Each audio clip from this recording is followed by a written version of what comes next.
Hey, y'all. Hey, Spencer. We're swapped around again. Huh? We're swapped around again. Yep, I know you do it on purpose.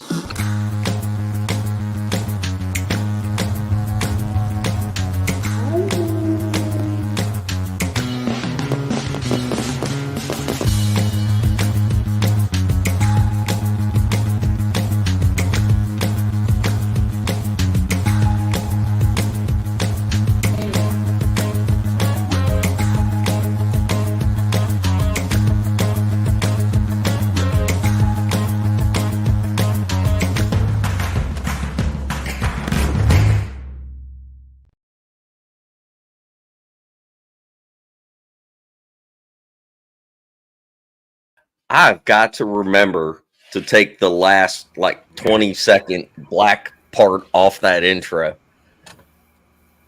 I'm trying to set my phone up so I can chat. Hey, y'all. Hey, Spencer. Hey, everybody. Look who showed up at the last minute. Look, there he is. There he is. Oh. Better late than never. Big cheese red beard. That was a graceful graceful entrance, man. I just barely made it. I hobbled in here on these dang crutches and I looked up at the clock. I said, "Oh no!" And by the time I punched in the link, it was playing intro. Man down. Next time you do that, I'm just going to put you out by yourself. Like when the intro goes away, it'll just be you. Just be me. Anyway. I won't scare everybody. All right. Did everybody get some sleep after last night? No, not really. What is up with my? I was sending you all stuff at like 7 o'clock this morning. I've come up with a conclusion. Well, I got way too much light in here. I swear I'm ugly. God. Well, I come out first and Spencer goes, "You look tired. Your eyes look tired." I said, "Look, I'm 41, got a damn zit. How does that even happen?" Call Grace. It's a weekend. Yeah. It's called living hard. That's what I do. That's what it is. Yes, it's living hard. Hey, that's everybody. what happens when you stay up till 2:30 in the morning every night. Nah. Hey, y'all. Hello, everybody in chat. So we might as well bring the man out. We have my friend David Blalack from the Pacific Northwest. Hey, everybody. He from Oregon, and his granddaughter is there, but she doesn't want to come on the screen. She's listening. How old's your granddaughter? She's 14. Shoot, tell her at least peep around. Peyton, you want to do a peek around? Tell her we won't bite her. Tell her to overlook. She's running. Tell her, look, I mean, I'm ugly, but I ain't mean. I'm just ugly. Hey, she's ugly, man. Look at that. He's like a dog missing half his teeth. He just looks like he's going to bite you, but yeah, he'll calm you. David. That's David. Oh, I see Wanda's in the house. Yeah. Hello, Pocahontas. How many we got in there? I don't know. 30. Well, 29 right now. Look, give it a minute. We just subscribers when I came on. Well, no, you know what it is half the people stayed up watching us last night. They still ain't up. They still ain't up from last night. I was astonished, y'all. We had so many people last night. I really was. I mean, that's overwhelming. We done pretty good for a bunch of old crazy folks in the middle of the night, didn't we? And I just happened to be on the phone with Kumbo, and I was telling him, "Hey, I got to hop off here. We're going to do a live real quick." I was like, just one of the, one of the fun ones where we don't talk about anything in particular. And I just paused for a second. I said, "You don't want to come on, do you?" And he's like, "Heck yeah, we'll just carry this conversation on." I was like, "Really? All right." Well, and we tried to get River on. I was texting River, this morning, but it's nighttime over there for him, and texting him and apologizing. We just couldn't get him on. I mean, he tried to get on about 3-4 times. Just, I have trouble getting the overseas people on for whatever reason. You know, best I can calculate, like, you know, I'm Central Time here, and it's like 13 and a half hours difference between where he's at and where I'm at. Look at Joe. Look at Cowboy. Just got through eating, about time to take a nap. You're not taking a nap. The show just started. You're already here. You're in this now. No doubt. Hold on. You ain't leaving. You ain't leaving. And judging from the stuff that you post on Facebook with all the food memes that you post, there ain't no telling what you ate. You probably suffering from some kind of food poisoning.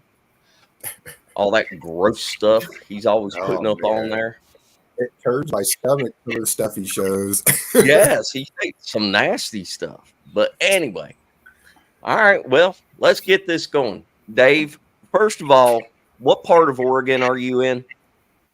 Right now, I live in near Coos Bay, Oregon. It's kind of southwest Oregon. Southwest. How far are you, like, from the coast?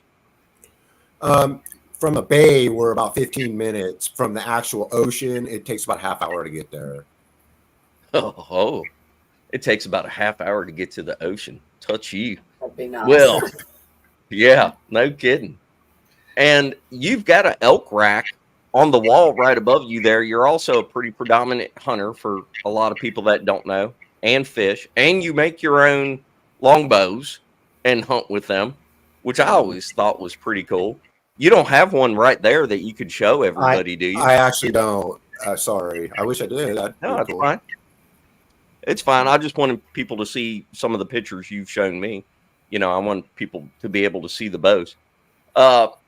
Anyway, so you are in what everybody thinks of as like the prime Bigfoot territory up there, North Carolina, Oregon, Washington, all the way up. I tend to have a different theory. I think they're just as heavy in the southern states, but you are in... You're still, nonetheless, you're in a really hot area for booger activity. Did you grow up hearing stories about Bigfoot and stuff like that? Not really. In fact, like as a kid, we had like 3 TV stations, and they were all just like your local TV stations and stuff. We knew about it. I mean, everybody knew, about Bigfoot and stuff, but never really watched any movies or heard stories about it until probably like I don't know, like 10 or 11 or something like that. You kind of started hearing more about it, but it was common knowledge, just about, like, it was just normal conversation. It wasn't like it was a wives' tale or anything like that. It was just kind of common knowledge, really. When you say common knowledge, do you mean it was common knowledge that people around there just accepted that there were Bigfoot? Yes. So absolutely. Right. Cool. So did you ever hear any, like, what were I mean, did you ever hear any stories? Did anybody ever talk about any stories of having seen a Bigfoot, or, this guy, his neighbor saw a booger or anything? Not really. Just stories that my dad told us later on, like when we'd be deer hunting with my dad, me and my younger brother, he'd start kind of open up, and my dad was like kind of against it. He wouldn't really want to talk about it, which I found out he had childhood experiences too, and I think he just did not want to accept it and did not, he wouldn't really tell a whole lot, but he would tell us some stories like, "Hey Dad, what happened when you guys were camping and with my uncles and stuff?" And he would tell us about like the sounds that they would hear around camp and stuff like that. But pretty much any of the stories really came from my dad, I guess, more than anybody else.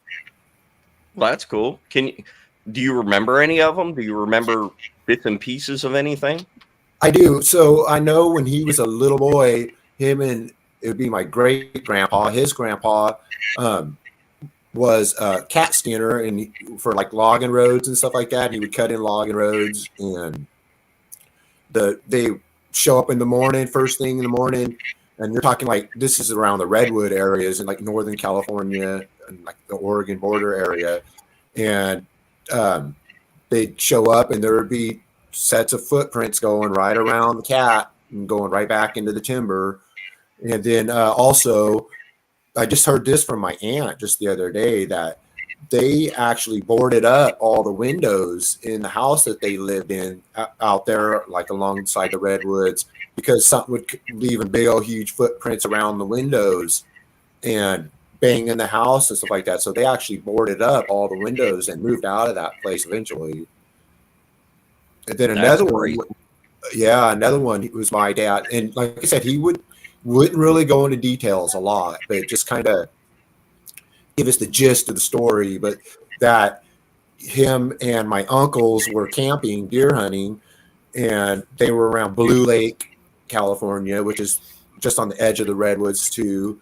And that at night they were sitting around the campfire talking, and he didn't know if it was one animal or a critter going around the camp really fast or in the trees, or if it was several around the camp. But he said it was like a monkey screaming at him, and it was going round. He didn't know if it was going round and round the camp in the trees, or if it was tall and there were several of them and it was just making the same noise around them. And they ended up packing up and leaving that campsite. Hey, y'all, I'm hearing some feedback. Dave, if you've got if you've got more than one thing on, could you like change channels or whatnot? Because if you try to like do the show and watch the show at the same time, it'll cause feedback. It might be coming from YouTube. I don't have anything else going at this point. I don't. It's not real bad, but I hear the clipping. I don't know what it is. I don't know what it is. I've got my phone on. Let me see if it's it. It doesn't usually do it, but let me go out of it and see. All right. All mine's doing. I got it. I'm looking at chat, but my volume's all the way down. Everything. Yeah, mine was too. It doesn't normally do it. I wasn't hearing it on my side. I just barely hear it. It's not super bad, and I don't think I can do anything about it. But anyway, it's that Virginia connection. It ain't the Virginia part. That's the problem. I can hear it. I think it's talking or something. I don't think it's YouTube. I think it's talking in the background. You hear it? Listen. I hear it too. Yeah, no, that's my kids talking in the background. Oh, you sure it ain't Men in Black Summers? Well, they might be here too. Hey, look at that spoiled pretty puppy right there. Is it a min pin? Yes, it is. Hey, baby. That's Peanut. Peanut. Yeah. Well, anyway, Dave, so you heard stories, you were aware of them. How did you get into the whole crazy Bigfoot world yourself? Really, I hadn't given it, never looked, never went looking or anything like that. Didn't really even put no thought into it. I mean, I just kind of in the back of your mind, you kind of assume that maybe there's something out there. And then, and I even had like an early childhood experience where it was more than just Bigfoot. But that was kind of like, I guess, if you want to say it, my introduction into seeing one, I guess. And then in 2019, kind of just jumping forward, and then in 2019, when we were elk hunting here in Coos Bay, that's where we had like 9 days straight of experience, where knocking and trees breaking and a roar and all that. But really, it started off. So I worked it out, the timing in my mind, and I think I was probably 10 or 11. And we lived at this property in Northern California. It was up by Trinity Lake, California. Probably nobody's heard of that, but it was real woodsy and out in the middle of nowhere. And it's more big for me. So it was, I'd woke up. I'll just get into the first story, I guess. I'd woke up, and it was probably around midnight or something. And me and my brother slept on a hide-a-bed in the living room. We lived in a single-wide mobile home, and there were 6 kids. So me and my younger brother slept on the hide-a-bed, and I woke up at night, and I just felt like I'd been choked, like I couldn't hardly breathe. And so it kind of scared me, and I went into my mom and dad's bedroom and told my mom that I was having trouble breathing. And she goes, what do you mean? I said, it felt like I was being choked. And she's like, well, son, you're okay. Do you want to get in bed? And I was like, yeah. So she scooted over to the middle, and I just laid down on the outside. Well, I'm laying there on my back with my eyes closed, and I'm still kind of going over my mind, like, still trying to concentrate on just getting my air and stuff. And just was kind of tripping out about it a little bit, just wondering what had happened, why I felt like that. And then while my eyes were closed and it was dark in the room, I just started like seeing like flickering through my eyelids, kind of like if you were sitting around a campfire at night, how you can see the flicker. I could see that. And before I opened my eyes, I was like talking to myself. I'm like, am I really seeing that, or am I, just imagining it? So I sat there and concentrated, and I could see it. So I opened my eyes, and it was like a red, like the door was closed to the room and everything. And my dad was sleeping on the other side of the bed. And it was like a reddish orange glow already in the room coming through the walls. And so I sat up, and it was like you could see kind of like the light moving side to side, like it was coming up the hallway, I guess, towards us, and it was getting brighter and brighter. You couldn't see the light yet, but you could just see the ambience, I guess, of it. And so I'm sitting up, and then it just like this red ball. It was smaller than a basketball, but no sound, no smell, no anything to it. Just like comes right through the wall, right above the bedroom door, and it stops like halfway through. And my son described it. He's like, so I said it looked like lava, hot lava, like it was turning, and it was, it was moving inside of that ball. It didn't go outside of the ball, but just inside there, like churning. And my son described it like plasma, and I was like, yeah, like if it was plasma churning. And like 3 feet around, outside of that was like a purple glow, like a purple aura, I guess is what you'd say. And it was shooting big white sparkles from the edge of the red, and they would stay within that purple, but it was just like a big sparkle show. And they would go out before they hit the edge of the purple, so they weren't, everything was within that purple aura. And I'm sitting there, and I put my left hand on my mom's hip, and she was laying on her side facing away from me. The room was lit up red. I mean, you could see in the room and everything. And I put my hand on my mom's hip, and I'm pointing up at the corner, going, Mom, look at that red light. And she, like I said, I could see the side profile of her face laying there. And she started to lift her head up, and then she just laid her head back down. And I'm looking at her lips, and her lips didn't move. And I heard her voice say, son, you're dreaming, go back to sleep. Mm. So I'm still pointing at her, and my hand's still on her hip. I'm like, no, Mom, it's right there. And it was like 2, 3. And then so now I know people are probably going to think I'm full of crap, but it's honest truth. And I honestly didn't talk about it until like later on in life. My family all knew about the red light coming into the house, but not everything. And so the next thing I know is it's kind of like waking up from surgery, how you're not sure of where you're at for a second. You're just kind of waking up, kind of becoming aware. And I'm standing there, and I'm still pointing, and my hand's still kind of off to the side, like if it was on my mom's hip. And and so as I'm kind of coming to, I realize that I'm looking out. I guess the best way to explain it would be like if it was looking through big glass window, it was clear, and I'm looking at stars, and not like the moon, or not just like stars, like if you were not on Earth anymore, I guess is the best way to explain. Like I'm out in space, I guess. And I could feel like my hand, I was thinking it was still on my mom's hip, but I could feel, like touching my hand. So as I sitting there, like waking up, looking out there, I'm standing up, but I'm looking, and I start to turn, and my hand is holding a hand. It's got black skin, big, thick wrinkles on it, black fingernails that kind of came to a point, kind of like a vampire finger, how they the fingernail kind of comes to a point, and it's holding my hand gently.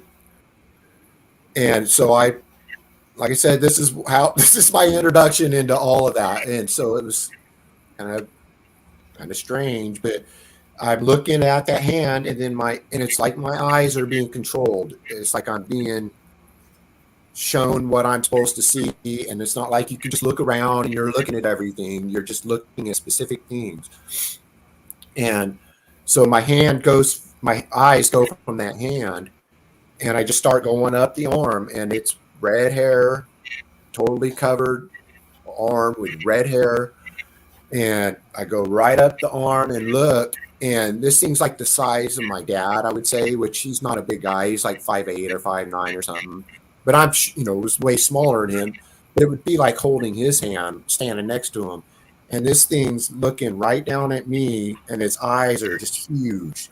Brown eyes, big whites around the eyes, like it was just looking at me like with that like surprised look on its face. And so my eyes go to its eyes. I don't know if it was he or she or not. I just went from its arm up to its eyes, and then scanned to the right a little bit, and it's holding the hand of Mama Bigfoot, and you can see the breasts, and it's red too, just like the young one. And standing next to it was holding the hand of Dad Bigfoot, and all four of us were like holding hands and locked in, I say locked in place. We're just all standing there. The two adults were facing me and the younger one. And then so I'm looking at them, and they're both looking straight down at me, doing the same look on their face, just big surprise look on their face. All black skin, red hair, just like Patty, like how you could see the skin around the eyes and stuff like that, and around the mouth, you could see the skin. Yeah. And so go from them, looking at them, and then my eyes just direct over, and the color of the wall was kind of like yours, Spence, kind of like that, like a dull white almost, or a cream white. And there was two other beings standing right there, and they weren't Bigfoot. The first one I'm looking right straight into the eyes of that, and it wasn't looking at me though, but my eyes go to that, and it's the only way I can describe it was like some 9 foot tall ish praying mantis looking being standing there, and it didn't look like it had skin. It looked like bone jaws, like big bone jaws, and they were like charred bone, like a charred bone. If you put it in a campfire, how kind of that blackish brown char on it, and its eyes wrapped around its head. They were kind of oval, and it wrapped around the head, and they were like pitch black, and like pitch black eyeballs. And standing next to it was, and this is all just like fast, boom, boom, boom, boom, boom, boom. And standing next to it was like the same height, 8, 9, 10 foot tall. I don't know how tall, blue being. And it had a huge head on it, just huge, round head. And its eyes were sort of what like a gray alien's eyes, the shape, like that almond shape, right? Like almond shape, that had like that look like the police, like cop glasses, that mirror finish, like that mirror fin. I don't know the color, how to describe it, but like the mirror image of like a cop glasses, just sparkly, kind of silver, I guess. Okay. And they were both not looking at me. They had their backs up against what I would say was a wall in this room, and it was kind of dimly lit. I couldn't see the floor or the ceiling. They were just their backs were against like a wall, like you, Smith, just standing there. And they were looking beside me to my right. So after I look at them, I look to my right, and standing right beside me on my right-hand side was a gray alien being, and it was looking up at them too. and its head was bobbing like it was talking to him, but no sound or not, just like bobbing, looking up at him. And then as I'm sitting there looking at it, and it bobbed for like a second, and it just turned and just looked right in my face. And then, and the next thing I know is I'm kind of waking back up from that surgery type, like if you were under from surgery. And I'm walking up our hallway, like from my mom and dad's room, walking back towards the living room, walking up the hallway. And I'm kind of just like stunned, kind of just waking up, like if you just were woken up out of a deep sleep. And all I hear in my head was, drink pickle juice, drink pickle juice. So I just went straight into our kitchen and popped the jar of pickles and chugged pickle juice and then went to sleep. I don't even remember getting in bed, but then it was like woke up the next morning and everything was back to normal, I guess. Wow.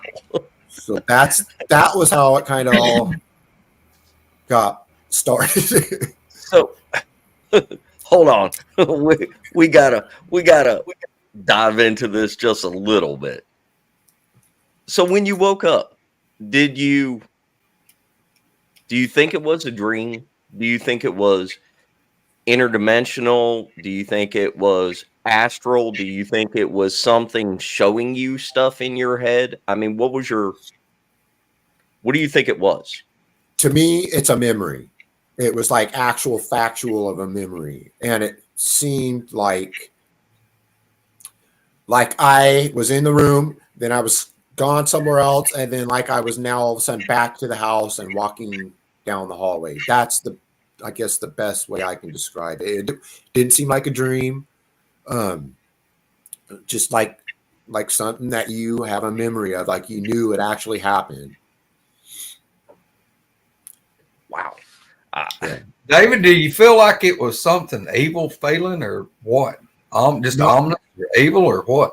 Not at all. In fact, our family, later on in life, when I told them about it, they're like, well, maybe it was, like a demon or, something. And I said, well, that's funny because I didn't have any emotion. That was the other thing. It was like, there was no fear. I wasn't happy, sad, mad, scared. It was like, here's the best way I could describe it. Like if you were in a room full of people and you were just sitting off to the side and you're just looking around, kind of just seeing, what was going on around you. That's kind of the feel. There was just no real emotion. Even today, I was like, well, I'd like to go back again and go try that again and see what, and people are like, well, you sure, maybe you don't want that. Well, maybe you don't, but it wasn't like a fearful experience. It was just it was profound, but not scary or intimidating or anything like that. That creeps me out. Now I'm just going to throw that out there. Hey, whatever. You might have had spiked pickle juice and not known it. He may have got some Misty and Kane's tonic. Yeah. Your mom and dad were making a tincture and just keeping it in the pickle jar. It's good stuff. You read my comment I just posted there for everybody. Huh? You read my comment I just posted for everybody. Hold on. I grew up on a farm. I've milked cows. I've hatched chickens. I've grew crops. Been to many county fairs, world fair, but never seen shit like that. I don't want to. No, I don't want to either. And no, I'm done. No. No. Yeah. Yeah, you keep that out there. Best I figured from where David told me to live, he's 2,565 miles from where I'm sitting. And I've decided that may not be far enough for somebody.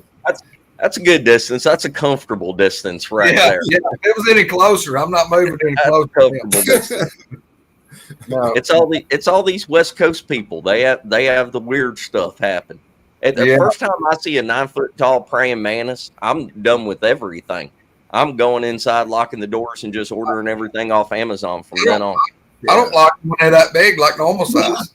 I hear you. They're freaky. Yeah, and what was weird about it was that, like I said, it was almost like my eyes were on lockdown, like it was controlling. Something was controlling what I looked at. I don't remember if they had clothing or any any belts or anything on them. Don't remember any hands, feet. The blue one, I could see that you could see like on its upper body. I could tell its upper body didn't have anything on it, and you could see like big blood vessels all on it, even on its face and stuff. And its head was just really round and big. I guess if anybody's seen like the movie Signs, those are like really tall gray ones. It would kind of, the body was similar to that, but just a big round head, and the whole thing was just blue. So picture on that, the comment, there you go. That's the comment I was going to say. That's a proven fact that most people can't recall dreams. And if you do recall it, it's a very short period of time. They fade away really fast. Yep, I agree. Well, every once in a while, though, we all have those dreams that are so vivid, so real. You wake up and it's a palpable feeling of how real it was. But that's in a dream. This might not have been a dream. I mean, this might have been a legit out-of-body experience or something. Who knows? I don't know. Could be. So after you drank the pickle juice, I think it could have been into his mind from an alien. That's a good point. I'm not sure. I'm like you guys. I don't know it. I mean, in my mental capacity, it was an actual, like, I went somewhere else and I came back. But I don't really. I mean, I was just like looking. No, I'm not, Mom. It's right there. Just looking at this red ball, wide awake, and just then the next thing I know, I went through all that, and then now I'm walking back up the hallway, back into the living room, towards the living room. Let me just take a minute and commend you for even being brave enough to share that with everybody, because you have to take into consideration that, I mean, the average person, if you told them that, they're going to either just write it off as a dream, or they're going to think, you're a couple Cheerios light of a full bowl. So it takes something to put that out there. And the reason why I appreciate it is because, people do talk about seeing the orbs and everything. But can you imagine if somebody else saw this and said, oh my gosh, I've experienced something just like that? I mean, that would be crazy, but you might be giving somebody else the courage to say, hey, I can draw, similarities to what he was just talking about. So thank you for telling it to us. And I really I'm don't want to wringing my hands while I was doing it. I mean, it's, I know there's people that think you're wacko, but like you said.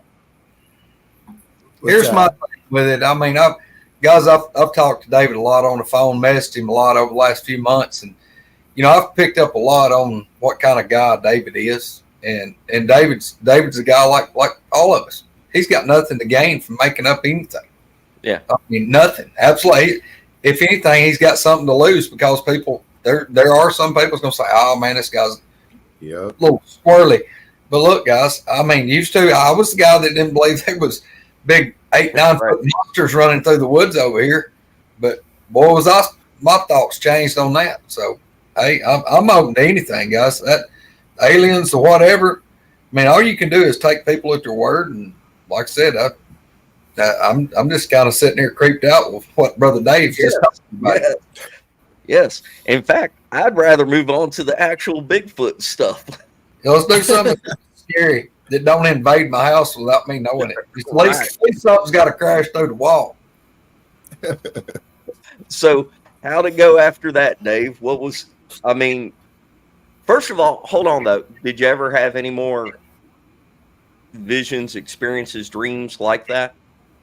No, not at all. In fact, what was really interesting is when we moved here, which was like in Oregon, like 20 years ago, just was flipping through the channels and Ancient Aliens was on. And it was kind of like the first time that I actually kind of started replaying in my mind everything that had happened.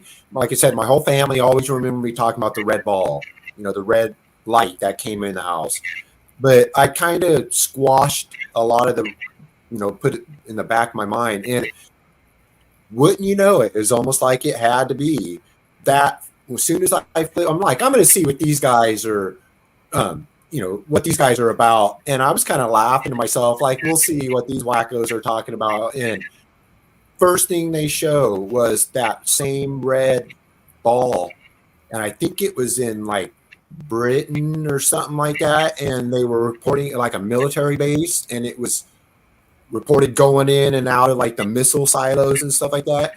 And it literally, as soon as I saw that, I paused it, and I, for whatever reason, I got like tears in my, running down my face, and I just my jaw dropped, and my wife was in the bedroom. I went running, and I'm like, babe, you gotta come see. So she went in there, and I'm like, this is what I saw, and I hit play, and she was, like, that's exactly how you described it, and so that was really profound, and that was like 40 years or something after that happened, or 30 plus years after that happened, that I finally seen, and I was like, somebody did see, the same type thing. It's not just me. David, when you was talking about like the sparks emitting going out to the outside edge, was it more like somebody cut with a blowtorch sparks, or was it more like electrical? How did that look? Was it like electrical, like the sparklers for 4th of July? It was kind of like throwing like that, but really big, bright ones. And wow. you could see like the paneling on the wall through the purple. So it's like you're looking through the light, but that ball was like halfway through the wall. You could tell it was round. I don't know if it was a ball, because I'm only looking at like the half front of it. But yeah, it was just like inside of it was just churning, and those sparkles, it was just like in my mind, it was beautiful. It was like a 4th of July firework, wow. Just right there, but no sound, no smoke, no smell, or nothing. So you weren't overwhelmed with just traumatic fear or nothing? This peace feeling? Yep. Just, Mom, look at that red light, and then she's like I said, I'm looking at her side profile, and it's her voice, and she said, son, you're dreaming, go back to sleep. And she started to lift her head up and just laid it right back down. I'm like, no, and I'm looking at her. I'm like, no, I'm not, Mom, it's right there. And I'm turning, and when I looked, it was just like a 2 or 3 count looking at it, and then I wasn't looking at that anymore. Well, see, to me that's kind of wild too, that you would think that something that traumatic would have just had you where you couldn't breathe or petrified with fear, and not a feeling of hey, this is just cool. I mean, that's wild. I agree. And you think maybe as an adult maybe it would be different, but that's what I kept telling my family. It was like, well, if this thing was evil or wanted to harm me, it definitely took the fear out of me, because I'm thinking now, if that was happening, there would probably be fear unless they took that emotion out. I mean, I would probably be crapping myself if I saw it now. Yeah, that's wild. Yeah. Hey, somebody, I think it was Crystal, asked a question a minute ago. I don't know where it went. Here it is. Did it look like a moving galaxy? And did it? Hold on one second. Did it? Were the stars moving whenever you were looking at them, or was everything held still? It looked still. Just, yeah. Like if you were looking through a telescope or something, and you're just looking, and it's like a big wall of glass, I guess, and everything looked still, and it was like black, like space, like black, except for the stars were just shining bright. I don't know how I hit. What? The thing, Dave, I got another question. I just saw the comment on there. They were talking about Diane Fowler said something about, she dreams in color. Like when you dream normal dreams, are your dreams in black and white, or are they in color? Wow, that's an interesting question. I've never thought about it. Honestly, I forgot. I read it before. Apparently, and I thought everybody dreamed in color, because mine have always, every dream I've had has been in color. But a lot of people, predominantly most people, their dreams are black and white. They're not color. Wow. Really? I would say color. Yeah, I wouldn't even have thought about them. Yeah. Black and white. Who is, holy cow. Sorry. It's these dang group text messages I'm in. It wasn't me and Misty. I didn't do it. No, it's not y'all. Apparently, Kumbo did kill that damn armadillo. Yeah, that's what I was gonna say. You can see it on here, but he sent me a picture of the dead armadillo. He's excited about it. He's texting. He did. Yeah, it says basically, I thought I missed him, but I got him. I ain't gonna tell you the adjectives that he used in that phrase. But yeah. I was getting ready to send him a link to that like on-site laser target training stuff, so he can walk through a course or two. All right, Dave. So after the dream, then what happened? What was your next? We can get to the big experience that you had up there, but what happened progressively, like after your dream? What's the next weird stuff?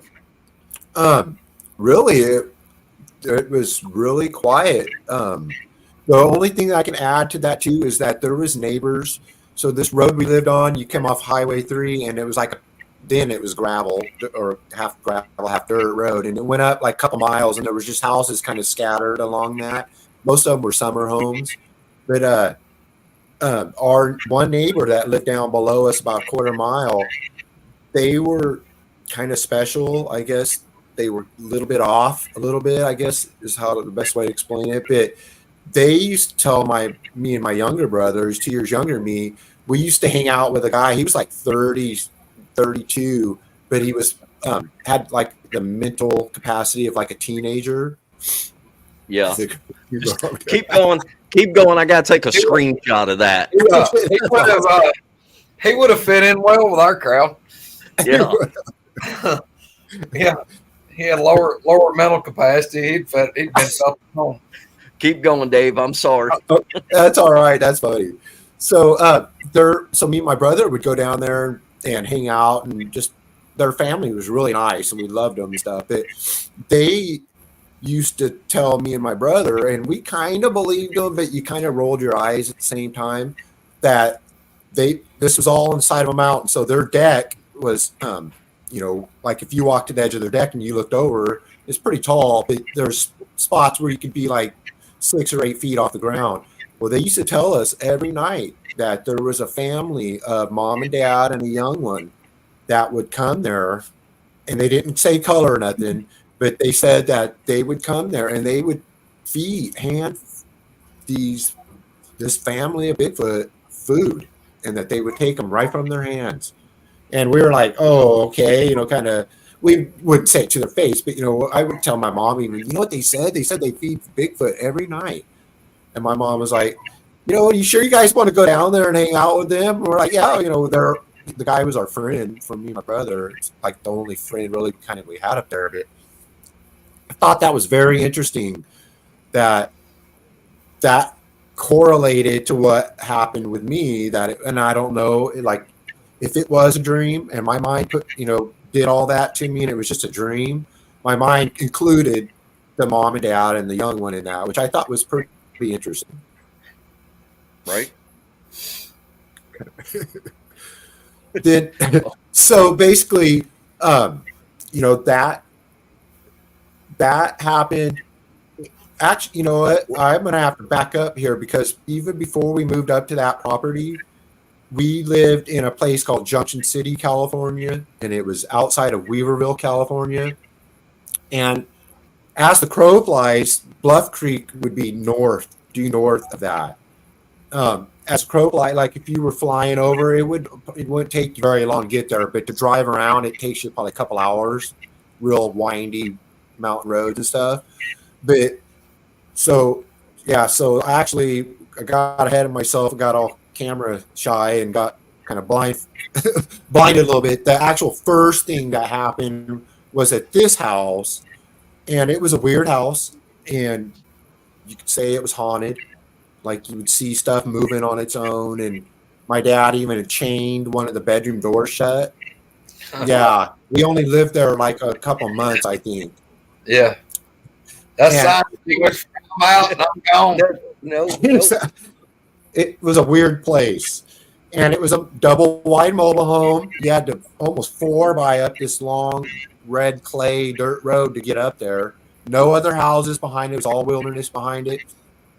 And the first thing that happened was we would my mom would sit there and cry like, Chuck, my dad's name was Chuck. Chuck, you need to help this lady. And it sounded like a woman being murdered. Just so loud that we would sit there at night with the windows open and you could just hear it. I mean, it sounded like it was a mile away, but you could just hear like that. I can't do it. Just like the highest, like she was being raped or murdered right there. And it would just go on and on and on. And my mom, all these kids would be hunkered there looking out the window. It'd be at night.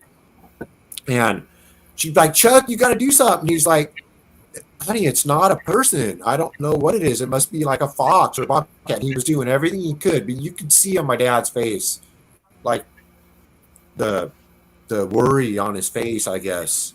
And my mom would just like cry and like, Chuck, you got to do something. He's like, I don't know what to do. It's not a person. It's an animal or something. So that would go on like probably 3 or 4, maybe 5 or 6 times. We'd hear that over this, like at the beginning. And then one day, my brother, who was 7 years older than me, comes busting in the door. And I know what the date of this, which is kind of interesting. I was in school and I had wrote 1979 and it had just turned 1980. So it was like January 1980 that this happened. And I was 9 years old. And my brother comes running in the door and he had that scared look on his face. He's like, Mom, I just found the hugest footprint. It looked like a human footprint, but huge. And it was like really wide. And he was doing like 20 inches if you were going to put your hands up. And my mom's like, son, calm down. It's okay. It's probably a bear that double stepped in its own print. He was like, no, Mom, there was several of them. And they were individual footprints and they were huge. And he would look at the rest of us kids and we could tell the fear on my brother's face. You know, he definitely seen something. And after my mom and dad, stopped talking to him, he'd go up to us. He's like, I'm telling you guys, that was like huge footprints and it wasn't bear footprints. And so we're like, okay, we believe you, and just kind of put that in the back of your mind too. And so the last thing that happened at this house is me and my brother Charlie, who saw the footprint, we shared a bedroom down the hallway right across from the weird bedroom that was chained shut. And next to that bedroom, we got to talk. We can't just keep skipping over the chain shut door, Dave. Why was the door chain shut? Supposedly that room was like ultra heavy. Like if you walked in there, it was just like, I don't know if my mom or dad had something happen in that room, but with 6 kids, there was kids sleeping on a couch. My youngest brother was sleeping with my mom and dad, and me and my younger brother were sleeping in that, or my older brother was sleeping in that one room, and 2 sisters were sleeping together, but nobody slept in that room. And I don't, honestly, my dad's passed, and my mom really won't talk about it, but I don't know what happened in that room.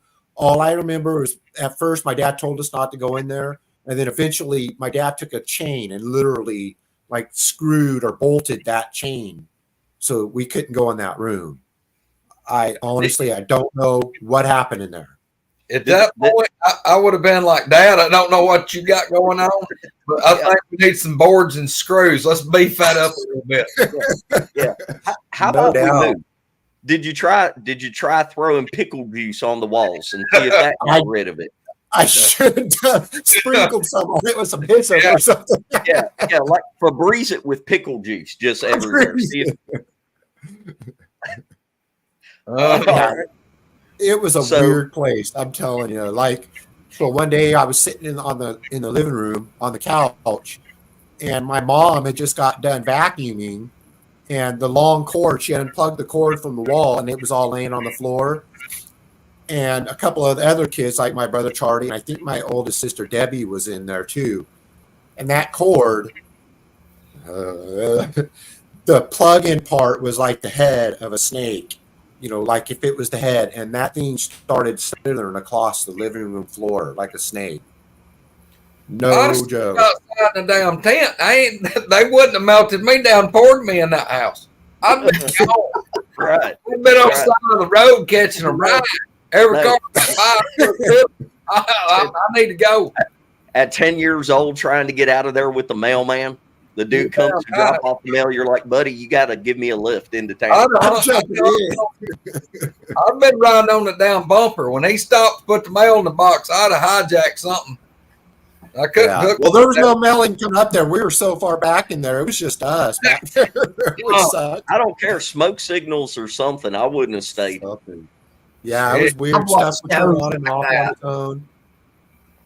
They move into houses and the doors are sealed up, either locked off or completely sealed to where you can't even get in that room. And come to find out, they do history of the house or whatever, and it would be they were trying to track something in that room and had it like spiritually confined to that room. So you never know. Now there's one question on there that Robert asked and said, David, have you had any experience with like owls or anything swooping through or whatever, or like showing up, watching you? Yeah, watching like owls. Owls happen in coming up in the 2019 experience that we had while we were elk hunting. That was the first time that owls kind of come into the equation. It's y'all. I don't know what the deal with owls are, but it's weird with boogers and owls.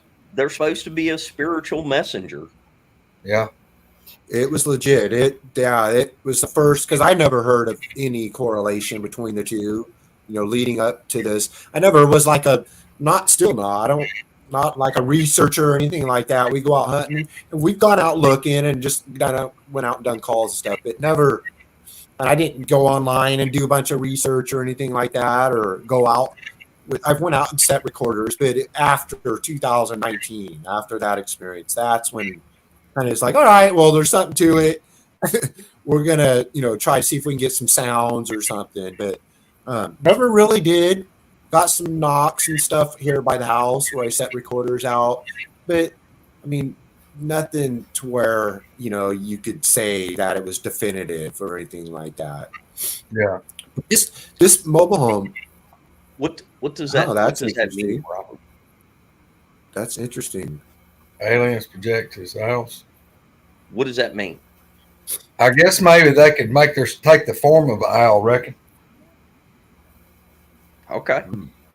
I don't know. I've never heard that, but who knows? Yeah. Who keeps hitting that? Misty, you calm it down. What, me? What are you doing? My internet is going crazy, y'all. I'm having to use my phone. I'm not touching it. Like it's Men in Black. It's Men in Black. I told y'all. Everything is gone weird with all of our. Weird. Yeah, I don't even know how to explain it. I keep telling y'all if we're kicked out of bed last night. If we're what the Men in Black are worried about, right. We need to get a damn life. That's all I can do. Quit wasting my tax money. Y'all go somewhere else. If you see the other stuff they're worried about, we're probably highly interesting compared to some of the other stuff. Now, what it is, we're their comedy show. They're telling all their buddies, they're like, hey, look at these idiots. These idiots. Every once in a while, they're like, "Oh shit, they do know something about it," and then the rest of it is just, "Oh, they are so far off subject." Yeah, we ain't got to worry about them, but we're gonna keep watching because they're fun. I can't even get the comments to come off the screen.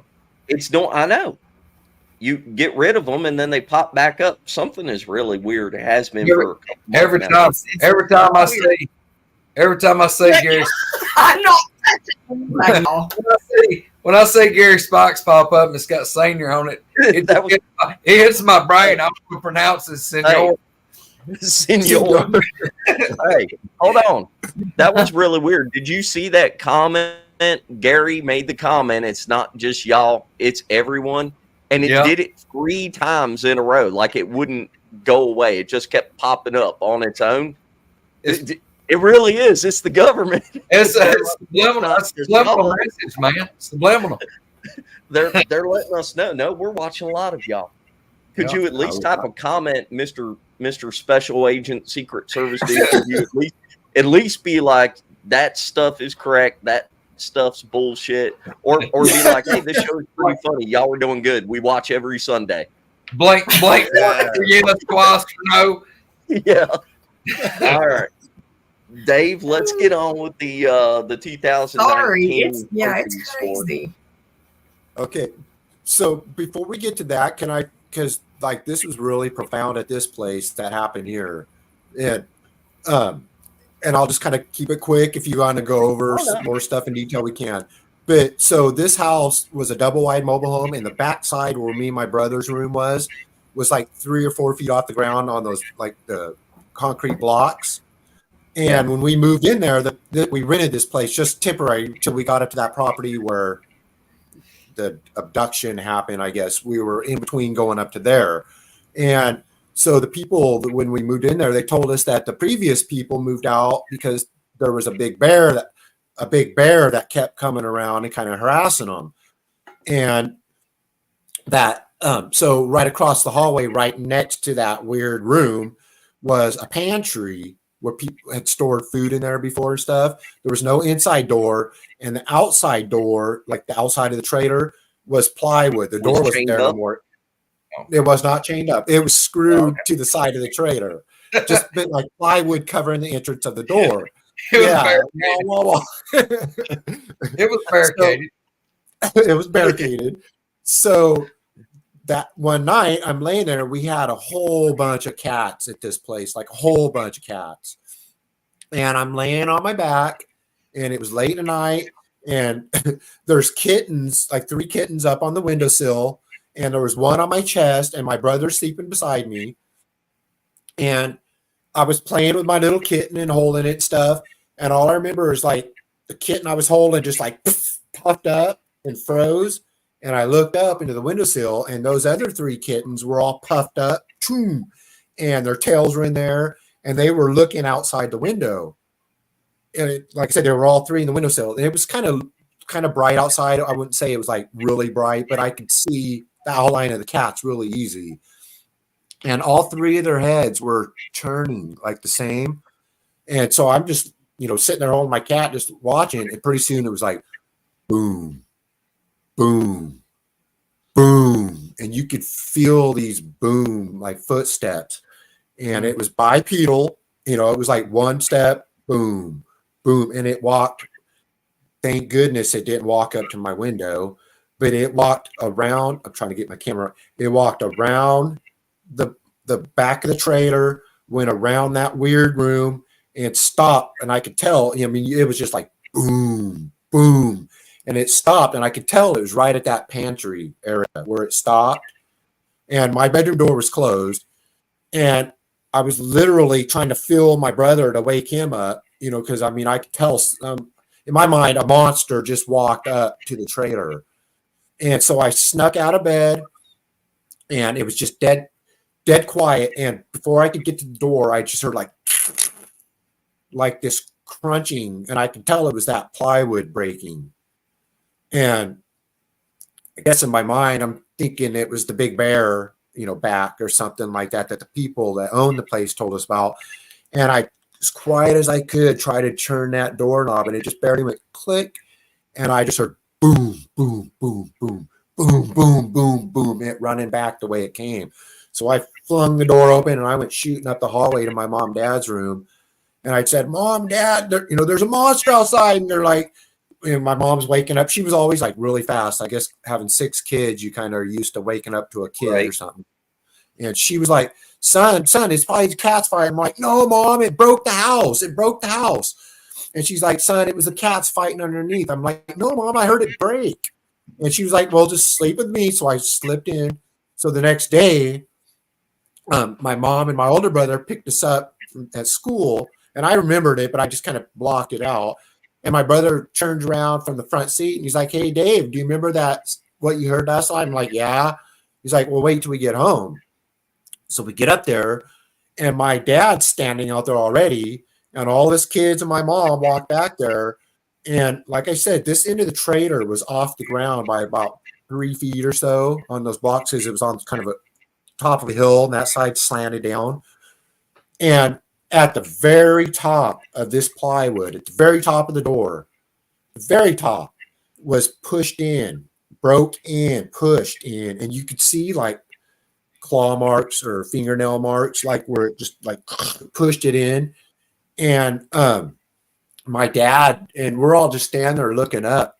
And I've talked to my mom since, been like, Mom, that end of the trailer was off the ground, right? She goes, yeah, there was several bricks stacked, or the blocks stacked under it.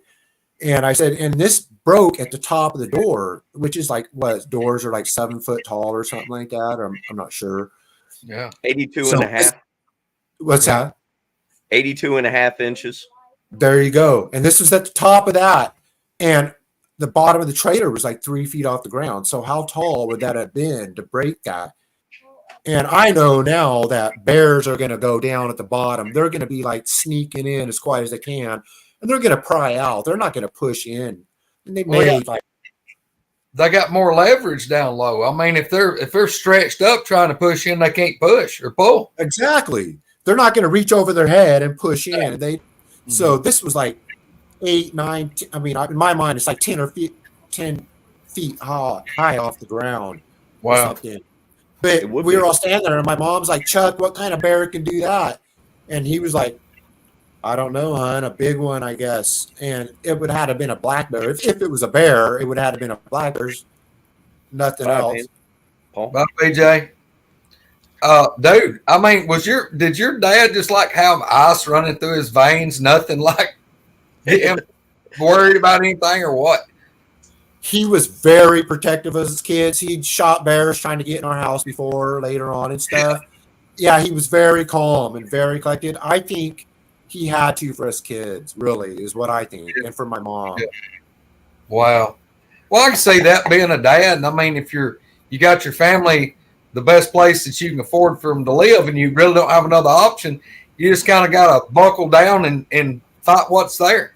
Yeah, and you don't want everybody to panic. You know. Yeah. I mean, still though, I'd have been moving a lot. I'd have just had everybody in an RV where you could just load up and just pull away and move. Yeah. Well, I mean, but you don't ever know what kind of predicament a family's in, and y'all, that's the bad part. There are people out here that's dealing with these things right now that they don't have an option to go anywhere else. And I guarantee there's going to be a lot of them people, they don't have anybody to talk to because they're facing ridicule. They don't know where to turn or who to turn to. And y'all can imagine having to keep that bottled up and dealing with, we'll just label it, a shitty situation, and you don't have any options. That would be horrible. Yep. Yeah, religion, like for my mom and dad, they didn't believe anything else. If it was something else, it was evil or, satanic or whatever. It was like that stuff can't be. It was almost like it was voodoo or black magic stuff to even talk about it or think it. Really. Taboo anyway. Yeah. That's what I was going to say. Speak it into existence. Yeah. All right. There we go again, Misty. There. Look, this is something else that I got in a discussion with a guy this week, and that's what we talked about was the power of words, the power of voice, speaking things into existence. And y'all, there's something to that too. I had a conversation with Mark Green 2 days ago about that. Mark Green probably had the same conversation I did with the same guy. It wasn't Mark Green I talked to. Well, it was David Hughes. I'll just tell you, it was me and David Hughes talked about it. And y'all, it talks in scripture about the power of words. Yep. Well, I brought it up. I brought it up to Mark. Did you? So that's just double weird.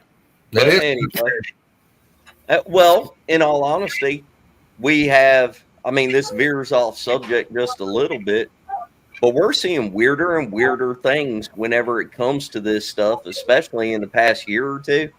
And it almost does seems like you're drawing it in. It's like you're giving it life by thinking about it, looking for it, whatever. When you look at the abyss looks back at you, kind of thing. Anyway, all right, Dave. carry on with your pickle juice door chaining story. Yeah, I'm creeped out, so let's go ahead and put the fire out with some more gasoline. Yeah, we're gonna starve it for oxygen. Yeah. It was a good point though about like my dad not really having a choice to get us out there, because my dad was a planerman at the mill and feeding 6 kids and stuff. It was tough. I mean, we scrounged to eat even growing up and stuff. So it was a real pickle for him. No doubt. But, Look at you. Look at you.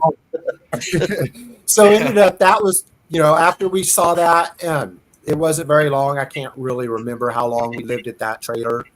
But so now we moved up to that property, and then there was like the abduction thing happened. That was probably a year or two later that happened.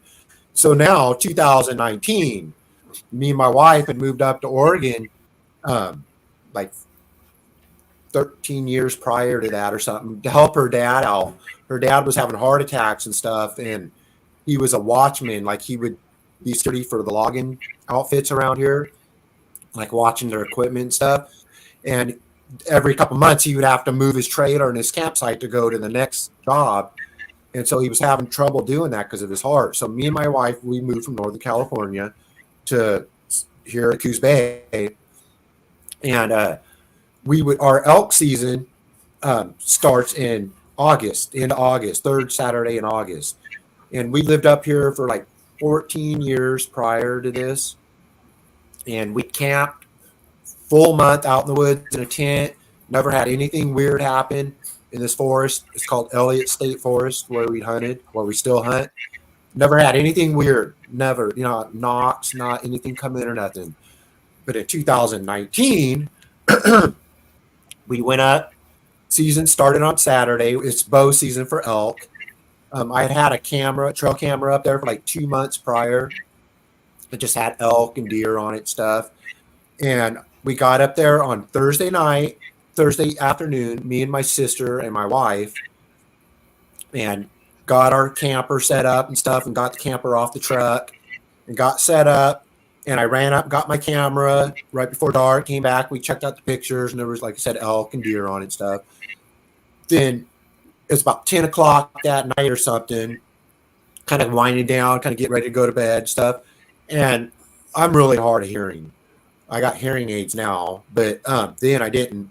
And my sister Cindy was just like, "Oh, we got company," like that. I'm like, "What do you mean?" She goes, "You didn't hear that?" And I was like, "No, what?" And she goes, "Well, it sounded like a big old loud knock, but there must be somebody up the hill up there behind us, up camping or something." And I was like, "Well, what'd you hear?" She goes, "It sounded like a knock." And I was like, "Well," and my mind was like kind of rolling a little bit. I'm like, "Well, I guarantee you there's nobody camping up there. You can't even walk. It's like a steep hillside. And after like they've logged somewhere, trees will get 30, 40 feet tall, and they'll go in there and they'll fall to thin them out so that the trees that they're leaving can grow, unobstructed." Yep. And they'll just fall, and it's just like a tangle. They leave them there, and it's just like a tangle mess. And on a steep hillside, and I've tried to walk up there. I can't even walk up there. Anyway, I told her, "Well, sister, there's nobody camping up there, I guarantee you." And so that was like the first night. Friday, we get up and go driving around to go scouting. And I think that night was just that day, me and Dee Dee went, and my sister stayed in camp.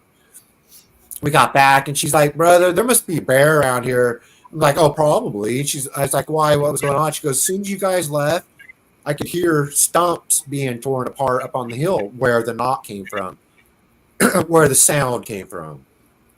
And and I was like, "Well, there was like the flying termites, they get the wings and they're like flying around."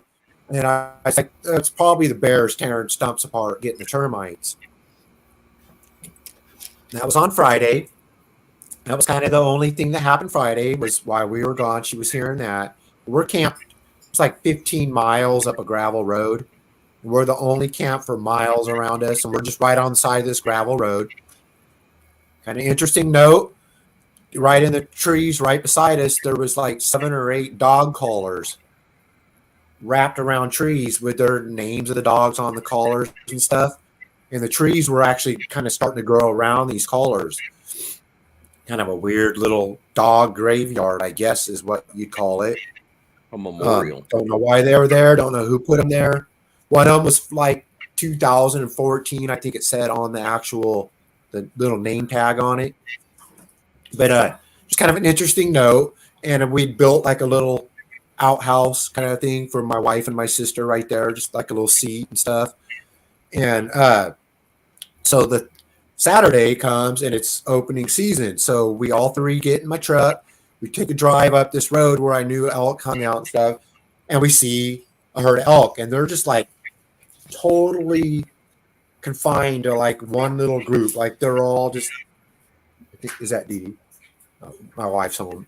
But anyway, they're all like herded up like in a tight ball. And there's a nice bull with them. So me and my wife were going to jump out of the truck. My sister was going to stay in the truck with the dogs. And we go up. We put a hot hunt on them. Hi, Dee Dee. Hi. Hi. Misty said, "Hey." Hi. Tell her she can dip in there with you. She can sit there and talk to us too. Yeah, she's going to come sit by me. Here, let me make some room here. There we go. Yeah, get in here. I did. And the dog's mauling. Hey. Look at that. Great day. It's like watching Mark and Rebecca Green show. All right. Lord.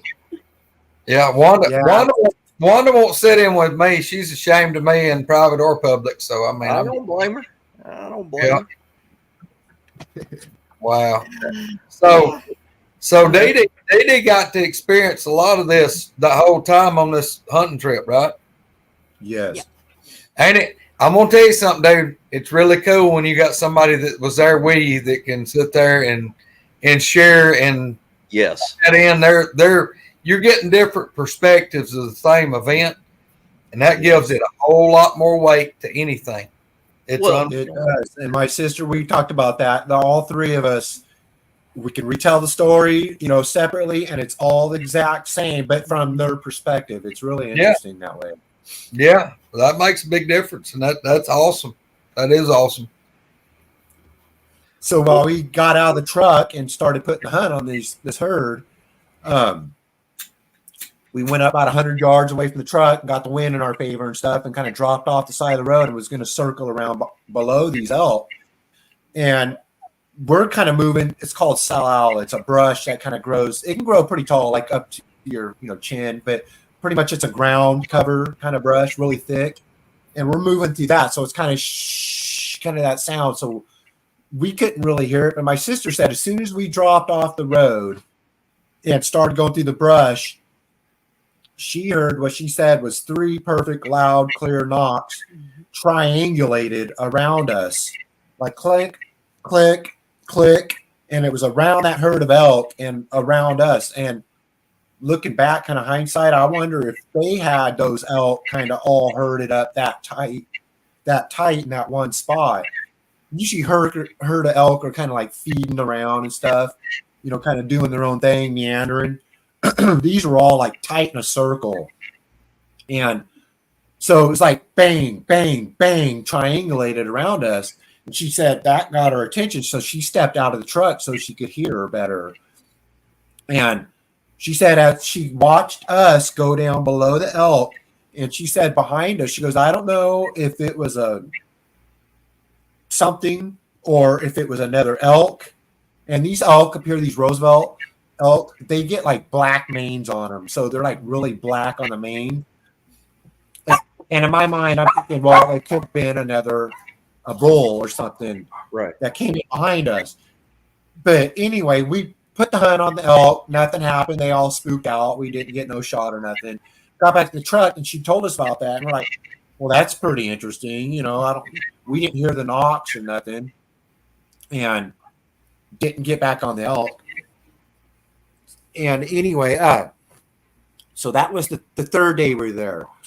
The fourth day, I think, was the day when I had walked out of camp, walked down the road, and took a hunt way up on top of this ridge that kind of circled back around the top of our camp. and there's a big draw. It's kind of canyon, but it was a big draw that went up through there, and I was just going to circle around that draw. And I was up there, and I was doing some cow calls and a couple of bugles and stuff. And my wife and sister were in camp, and they heard what was like, they thought it was a big crashing, like a bull or whatever, crashing down from where I was, and like crashed. And they thought maybe I'd shot the bull from above, and it ran down and crashed there. So they even heard a bugle and stuff before it crashed. And so my wife grabbed her bow and said, I'm going to go try to get him. So my sister stayed in camp. So Dee Dee goes up that draw, and where she heard the crashing sound and couldn't see nothing, didn't find nothing, tried some of her own calls and stuff, and waited for me to come down. And she goes, did you get him? Did you get him? I'm like, no, what do you mean? She goes, we thought you shot one, and it ran down through here. I was like, no. So we went up in there and looked, and I called, and we tried to find any tracks or rubs or whatever. Couldn't find nothing. So that was kind of interesting. I don't know if I jumped or heard or what happened there. But that's like the fourth day or fourth day. So day 5. It was I think day 5A, wasn't it, when Cindy was saying she heard that was the knock whoosh, right? The knock whoosh when she was going to the bathroom. I'm not sure what day. I think it was day 5. We're up there 9 days, so everything's kind of like, I'm just trying to go off of memory. I think it was day 5. It was uneventful until evening, and it was getting close to dark. My sister had walked from our little camp and walked over the hill, and there's where the bathroom was. And she, like I said, she had good hearing. She came walking up, and about the time she hit the road where we're at, she just stopped and jerked her head around. She's like, did you hear that? Did you hear that? I'm like, no, I could hear stuff, but it's like I couldn't tell what it was. And she said in her mind, it was like a knock, boom, like a knock and then something running through the brush. And I was like, well, you sure it wasn't like a tree breaking and it like going down through, crashing down through the brush? She goes, well, it could have been, but it sounded like a knock and it's something running. I'm like, okay. And this whole time I'm writing everything off. Like, just, I was like, well, maybe it was a couple bulls fighting and they cracked horns and then ran the runoff or something. That's what I'm trying to think, that it was. Right. So, and just like everything that I could, normal that I could say, well, it was elk, it was deer, it was a bear or whatever. So it was like day 7, I think, is when so about 10 o'clock at night, dark. And we're all at camp, and we're sitting there, and Dee Dee wanted to go to bed. So we had our little dog. Was it Peanut, babe, or was it Missy then? It was Peanut, the one you guys met, the little Peanut dog. We had her, and my sister had her dogs, and she was just sleeping in her car. And me and my wife were sleeping in our camper. And so Dee Dee wanted to go to bed. So it was like, okay, let's let Peanut do her nightly business before Dee Dee got the camper with the dog. And I was going to sit up for a little while with my sister. And our dog was kind of nervous. So for like a half hour, here's where the owl comes in. For like a half hour leading up to this, there was an owl popped off kind of where the knock whoosh sound came from the day or two before that. Kind of our camp was on the road. It dropped down about 10 feet to a flat, and it was like timber across that flat. Then it went up the other side to a big ridge. And this owl pops off over there, and it's sounded within 100 yards or something. And it was the kind of sound. And my sister was getting her buzz on already. And so she laughed and started like mimicking the owl, calling back to it. And it was really terrible. Her call it sounded like this call, like, I don't even know how to explain it. It was so bad, but it was funny. So, and I would call back and the owl would answer back every time. And so she actually has this on her phone. I wish I could have got this like downloaded and sent it to you, because you could hear the interaction back and forth. And at one point I'm even saying like, hey, Sin, it's like on Jurassic Park where the one's keeping its attention on you while the other ones are sneaking up behind you. And we laughed it off, And so This went on for like a half hour. She has this recorded. And finally, when we're trying to get Peanut to go to the bathroom, she was all acting nervous and wouldn't go. We were like, come on, Peanut, go to the bathroom. We're walking around. She wouldn't go. So we're like, all right. So I walked over and picked her up and walk up to my wife, and we walk over to my sister, and the owl, whoo, whoo, whoo. And this time when it ended, it went like, whoo, whoo, whoo, and it like went into this weird off call. And immediately, like it was, if we're looking away from our camp towards the sound, you could tell where it was. And then immediately, as soon as that ended, it was like, yip, yip, like this coyote yip was kind of to the left of it. And then this roar sound that was so loud. It was like you could hear the trees ringing. I mean, it would take like 3 freight train horns to be as loud as this call. Just like, yip, it went like, woo, woo, woo, woo, woo, woo, yip, yip, roar. And they were 3 different locations, all from the same hillside, right there, and literally stopped all 3 of us in our tracks. And we all 3 had tears, and it was weird. It wasn't like fear tears, just like jerking emotion out of you. Just this. And I said, what the F? And I normally, don't cuss, but I was like, what the is that? And we all just kind of stood there shook for a minute. And I was like, I just like grabbed a shotgun, and I even passed up a part. Oh, babe, I passed up the eye shine part. Yeah. That I did. I got ahead of myself. So that was the last night. I'm sorry. It's like under pressure, just trying to tell the stories. Fun. Dude, I know how traumatic events are. They go to running together sometimes. Yeah.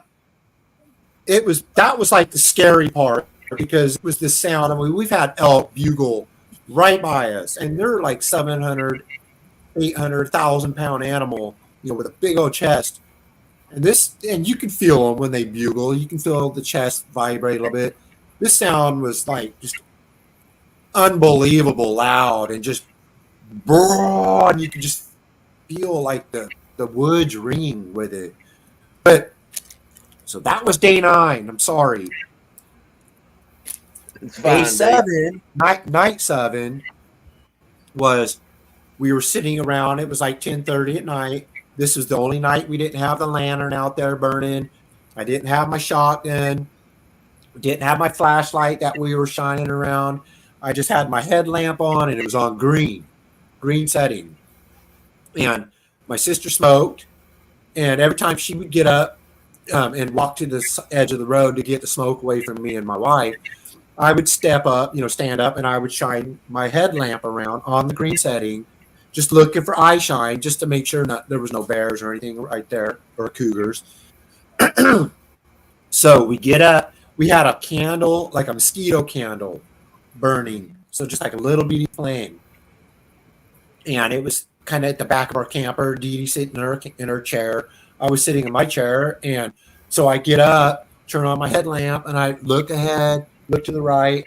And when I turn to the left, literally like 30 yards off the edge of the road, down the road, but on the edge of the road, was freaking eye shine. That was glowing, in my estimate, and in Dee Dee's, it was like electric green. And I don't know if it was because my headlamp was green, or if the eye shine itself was green, but the eyeballs, I mean, elk and bear eyes are like really close to their snout. They're really close, like ours. Yep. These eyeballs were like a foot apart and huge, and just, but really low to the ground. That's what struck me first, like 2 feet off the ground. And I turn and I lock eyes with this thing, and they're just like glowing, looking, in my mind, looking right at me. And me and my sister are standing right beside each other. And I go, oh, we got eyes. And she turned, she's like, what? And she turned, she was like, just immediately hyperventilated and went, like, left me and went back to her car. And I'm sitting there, and like I said, this thing doesn't blink, it doesn't turn, and I'm just staring at it, and it's staring at me. And I'm trying to figure out if it's going to run, or, you know, trying to figure out what it is. And in my mind, I'm thinking, first thing I'm thinking, it's a bear, just because it's kind of low to the ground. And my sister comes back up to me and gets beside me and looks at it again. She's like, and just kind of, she's really kind of freaking out, like hyperventilating and stuff. And she goes back, and I'm thinking at any moment the thing's just going to turn and run, but it's just locked on me. And finally, I'm like, babe, I need the flashlight and the gun right now. And she's like, okay. And I can hear her get up, and she's going in the camper, and I can hear her kind of cook, and she's in there getting my flashlight and the shotgun, which we had like double-aught buck and slugs in it. And she comes out, and I can hear her walking up to me, and I'm just still locked right on this thing. And she goes, and I felt her touch my arm. She goes, here you go, babe. And I literally grabbed and turned back like that, and that thing was freaking gone. Wasn't going down the road. I mean, you could see like 40, 50 yards down the road. Wasn't running down the road. I don't know how it went into the brush and took off through the brush without making not one sound. Just it was there, and literally like a half second for me to just reach for the flashlight, turn it on with the shotgun, and this thing was no longer there. So I was like, where'd it go? And they're like, I don't know. And I was like, well, do you guys want me to go ahead and just pop a shot off up in there, or just because I'm still kind of trying to tell myself it was a bear? And they're like, yeah. So I just shot one off into the air, and that was like the end of that. There was no sound. I kind of walked up the road, didn't go up to where it was, which I probably should have, but kind of freaked out a little bit. And I just kind of shined the light right there and looked around. And so we went back to camp. We stayed up for like an hour just talking, like, what was that? And I was like, it had to be a bear. And it's just my sister Cindy, she was like, well, what if it's a bear? Because she's sleeping in her car. She's like, well, if it's a bear and it comes back, what do we do? And I was like, if that thing comes back, we're going to probably have to shoot it, because it was brave enough to stand there like that to begin with. So at night, when I went to bed, I was just laying there, and my mind was rolling it over the whole event. And I'm like, man, it's just not right. That's not normal. It I won't say disappeared, but it took off the minute that the gun came into my hand and a flashlight. It was gone then. It literally like a half second. Up to this point, where they mean like where I was hunting? I think he means like, did you see a lot of game animal in the area? You know how a lot of people will talk about, my yard's full of deer, and then the boogers come around and the deer disappear because the boogers chase them off. You said that it started with, like, you saw a herd of elk. Were all the game animals still in the area like normal while you were there? It seemed like it. So the spot where we were actually camped, this was like the first time we ever camped there. We usually camped like 5 miles from there was our normal spot. And this spot, the elk were always in there. You could see their beds. You'd walk down through there and you could smell them and stuff, like the urine smell and stuff. Yeah. It seemed like there was fresh sign in there. And like I said, we're down like in the bottom. There's ridges on both sides. And the elk that we'd saw the days prior to that were several miles from there, up another road. Honestly, everything seemed normal up to there. I hadn't seen any elk where we were camping right there up to that point, but you don't see them all the time anyway. They're kind of making their rounds, and they say about every week or something they'll come back through an area where they've been. They kind of feed their way in a big loop. Yep. So we were just kind of waiting. Yeah, I agree with that. They were not just like scattered. They were in a circle. Kind of weird on that. But laying there that night, all these events was starting to really catch up from the first night with the knock. The knock whoosh stump sounds being torn apart. Now this eye shine, I was thinking, man, I killed so many bears. Sorry for you anti-hunters, but killed a lot of bears. The biggest one, I killed one, it was at least 500 pounds. And the eyes they're beady little eyes and they're close together. Yep. And I was like, okay, elk, their eyes are on the side of their head, but they're like 6 feet tall at the shoulders. Yeah, it could have had its head down, but it wouldn't have been like 2 feet off the ground, and just staring and not blink, not watching my sister who's moving, going back and forth, just locked dead on me. So this whole thing is going through my mind. So the next morning, instead of going hunting before daylight, I was like, okay, I'm just going to get up. Nice. I'm just going to get up and go look at where it was at. And so we get up. I get up first. I walk down there. And like I said, about 30 yards from camp where this thing was the eye shine was on the edge of the road. So I go down there, and there's like an old kind of mossy, rotted stump, small, but stump right there on the edge of the road. And on the gravel, this is like hard packed gravel. On the gravel, you could see what I won't say fingernails or claws or hooves or whatever it was, but like scuff marks where it looked like something had pushed itself back off the road. There's like a couple scuffs. And it had been right behind that stump from our camp. So I'm looking at it and I'm thinking, well, if I was spying, me being a person and a hunter, and if I was spying on that camp, my lower body would be off the edge of that road, and I would just be peeking around that stump looking. And in my mind, that's what I visualized. I'm thinking, whatever this was behind that stump and was on the edge of the road and just peeking. And when I grabbed that shotgun and that light, it just pushed itself back off the road and took off. And I looked down through there, literally couldn't find a track, couldn't find any brush or disturbance or anything. And this is rainforest around here. It's like thick.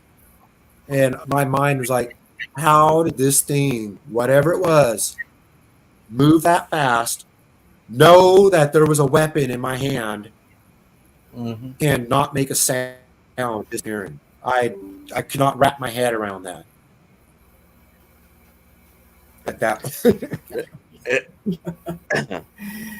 and then the next night or 2 nights later is whenever it did the owl call, the yip and the roar.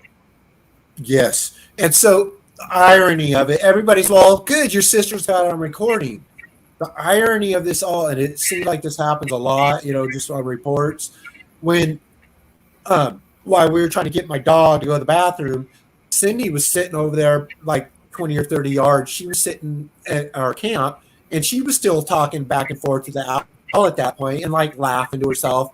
And we're like, hey, Cindy, can you stop owl calling for a minute to see if that's making our dog nervous? And she's like, oh, okay. Well, she didn't have to turn her phone off, but she did because she was just stopped recording. I know it sounds like, but she stopped recording because we said, hey, can you just stop calling for a minute? And she turned her phone off, and it wasn't like a minute later that we walked up because our dog still wouldn't go. Our dog was not acting really weird, like wasn't standing there shivering or nothing, just was walking and smelling around and would not go, which is kind of weird. But it was the moment I picked her up, me and my wife walked up, we got right to my sister, that the owl called again, so we all stop and look, and then it went owl, coyote, yip, roar. And so I was like, grab your purse, grab whatever you need. I grabbed my shotgun, which was at this point, because of the eye shine, we had my shotgun sitting out leaning against the camper. My flashlight was right there. I grabbed my shotgun, hit the flashlight. My wife ran in there, got our purse and like our medicine bag for our bags and stuff, like our medicine bag. My sister was getting in her car. We left my camper up there, and we left for like a week and came back a week later to get my camper. And we came back up. It was like my wife stayed on, and it was in the daytime. Didn't matter. My wife stayed on guard she had her pistol and shotgun, and while I loaded the camper up. did your dog, if you were holding your dog and it hadn't gone to the bathroom when that roar went off, did the dog just like piss all over you, or? That's what I'm wondering. She was just shivering, and honestly, we all just about did.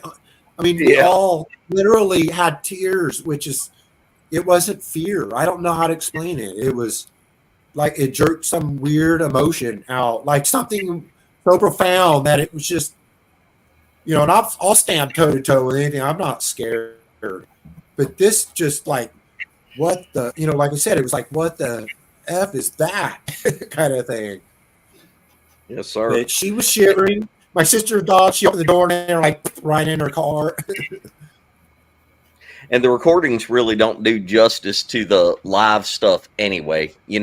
When you hear it or experience it for real, the recordings just don't do it justice at all. It was crazy loud. Hey, whenever you went back to get your camper, you didn't by any chance walk around and check for like handprints or anything on the camper, did you? I did. And I had a trail camera before we left when I loaded my so we went back up the next day. I have to kind of back up. We went back up the next day and I got some, like, I had a couple other guns and stuff up there. We left them. I grabbed those and I set up a trail camera and then we left. It was like just 15-minute thing to get the rest of the stuff that we did not want to leave. We're not staying up here very long. So we turned around and left it up there for a week and we went back. And on my trail camera, there was no pictures or nothing. I did go around the camper because it's on side of a gravel road, so there's a lot of dust. And I did look to see, and there was nothing. My sister's car had what looked like could have been possible prints on them that stayed there for months and months. And when it rained, the water on her car, you could see them better. And if it would have been handprints on her hood, and she was sleeping in her car. And at one point, she got kind of so freaked out, she put like a blanket over the windshield so something couldn't look in on her. And if it was handprints, it was something leaning on her hood that would have been looking in her car. It was so unclear if they were, but they looked like it. The looking in through the car thing. There's been several people talk about it. In fact, Gary Spikes, his son, had that incident where the thing was looking in while he was sleeping in his truck. And man, I'll tell you what, I don't know why, but that bothers me. If I just woke up and there was a booger face right there looking in your windshield or the side window, no. I would not do good in that situation. That would be it for me. I wouldn't go back in the woods. I'm better off in a tent where I can't see them or in a tarp or something. But yes, if I woke up and one was right there. I guess for double security, the way you're looking at it, you're going to pull your sleeping bag over your face where you can't see it and then you're safe. Yeah. I'm going to stay in this tent. Yeah, I'm going to stay in this tent. If it's going to get me, it's going to get me. There ain't nothing I can do to stop it. I want it to have to bend glass or bend metal to have to get to me. At least it's going to be a lot noisier than it just shredding some fabric. Yeah, I don't feel bad, though. Sleeping in a tent somewhere like where you safe in a tent. I do too. Sleeping in a tent when booger activity, that's like being the sack lunch at elementary school. You just walk by and snatch it and go. Yeah. I've just done it for so many years now. I'm not worried about it. Once I crawl in, I've had them come up and actually like hit the tarp or like touch the side of the tent or whatnot. And that's freaky. But if I woke up and one was right there looking in the window at me, just like you saw its face right there, I don't know, that image in my head, I don't think I deal very well with that. Yeah, I agree.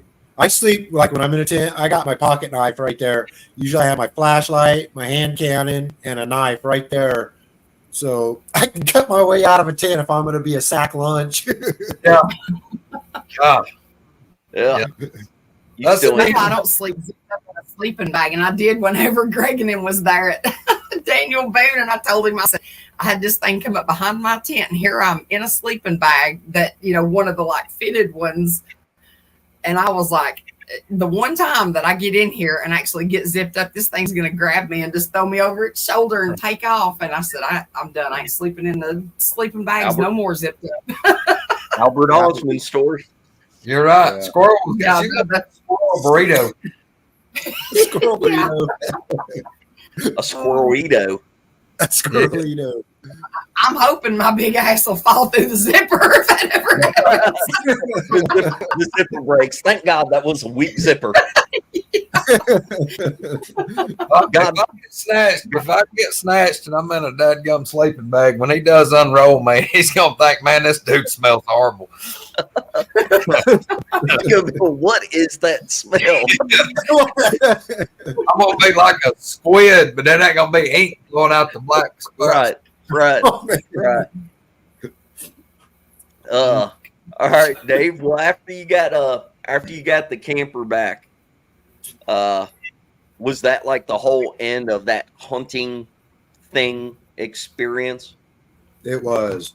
And I'll tell you, it was like a week after that, like a week after we went back and got our camper.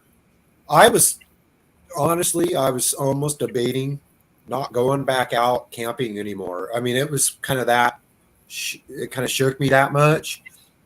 Like, I don't want, like you, Spence, I don't want to be in my camper and look out the window and see something like close blind, and knowing that, I'd be like the first time we went camping after that, I was laying there kind of in a cold sweat. Dee was already, you could hear her breathing hard. She was already being, my battery's running low. Can you get the plug for me? No. If I lose you guys, it's my battery's gonna die. It's okay. Getting low. Whoa. So anyway, I was laying there like in a cold sweat, thinking, man, just leave me alone, leave me alone, leave me alone. I didn't want to deal with it. He's like, I'm not letting them scare me out of the woods. I'm going out. And I was like, all right, well, we're gonna do it. But that was like the end of that. And even since then, there's only been little minor stuff that you can't really say it was this or that, but 2019 really changed everything up there. There's a lot. There are so many people in the Bigfoot world that I know personally that have dedicated just years and years and years to looking for these things. I mean, hardcore, like going out often. And they might get a visual encounter, one out of like 12 years or 13 years, I mean, some people, depending on the area, that, they have a higher probability of, if you go to Greg's house, if you lived at Greg, how long was it before you saw your first one? Oh, it took Spencer probably 8 years or so. Yeah. And you're living right there with them. I mean, I've been dealing with them for 20 plus years, and I've only actually seen three of them, and I've had them within 6 feet. It's just you couldn't see them through the bushes. Well, the point is, like what he's talking about, whenever he says, we've had little stuff since then. So these things, for whatever reason, are masters of just not exposing themselves. They do not want to be seen. Yeah. More than likely, if somebody sees one, it's sheer accident. You caught them off guard. They slipped up, messed up, or something. Because they don't want to come right out in the open. I'm just telling you, they do not.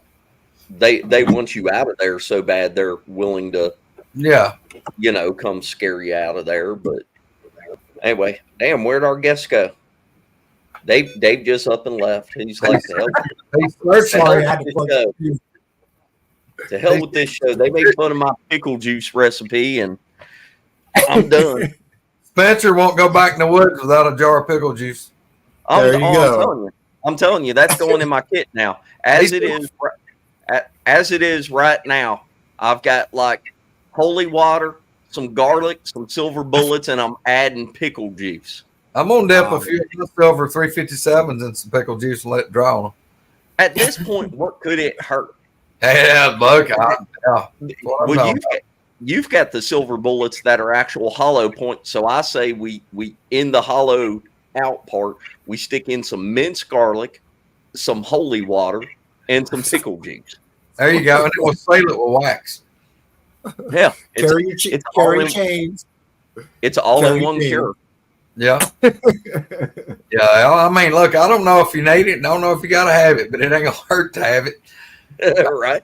Well, yeah, I mean, look, if we mix all that together, if we have to shoot one and it does take it out, we still won't know exactly what worked, but we'll know. Hey, I'm gonna get a mixture of Misty's tinctures where we can just sling on it and see what happens. Just throw them right at the face of whatever. It did kill him, but his eyes got loopy and he staggered over and fell in the ditch. And now he's asleep. You're unconscious. Greg's loaded with a 357, a riot gun, and a super soaker. Yeah, that's what I was thinking. Yeah, I had a dog with an eye infection. We thought we were going to have to take him to the vet. He just came in that way. He's an inside dog, but we had him outside and brought him in the house that night after letting him be outside, and he couldn't hardly hold his eye open. It was running. I mean, it looked horrible. Cleaned it out with some of my tincture y'all want to make fun of. 2 days later, completely healed. I believe in the tinctures. I just love giving you a little bit of help about it. I know. That's all right. I got you one. They work.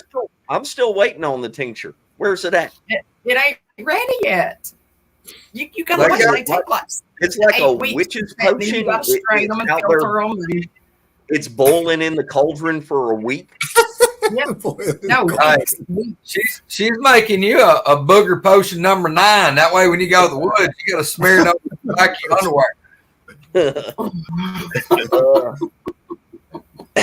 There'll be something smeared in the back of my underwear if I see one from Love Potion number 9. Yeah. Anyway, yeah, for sure. The pickle juice is going with us next time. Well, Dave, anything else you want to cover, brother? Kind of an interesting story that happened this spring here at the house. So there's this guy that we come knocking on our door like about 4 or 5 years ago, asking if he could. We have like a swampy area right here out by the house, and he asked if he could come pick their fern fiddleheads. It's like in the spring when the ferns start coming up. Yep. So you can sell those. So, and he's not really a homeless guy, but he's got a camp trailer, like a broke down truck and stuff. And he asked if he could pick the fiddleheads. So we've been letting them like for the last 4 or 5 years every spring. So this year, his truck and his trailer was broke down the pavement like a couple of miles from our house, and I didn't know it was him. And one day he comes knocking on the door this spring, and he was like, "Hey, is it all right if I pick the fiddleheads?" And I was like, "Absolutely, yeah, go ahead." And he goes, "Yeah, by the way, that's me broke down the road." I'm like, "Oh, really? Yeah, I didn't know that." And he goes, "Man, the cops had like the sticker, like they're gonna tow his trailer if he didn't get it moved and stuff, and he had having problems with his driveline or his rear end or something."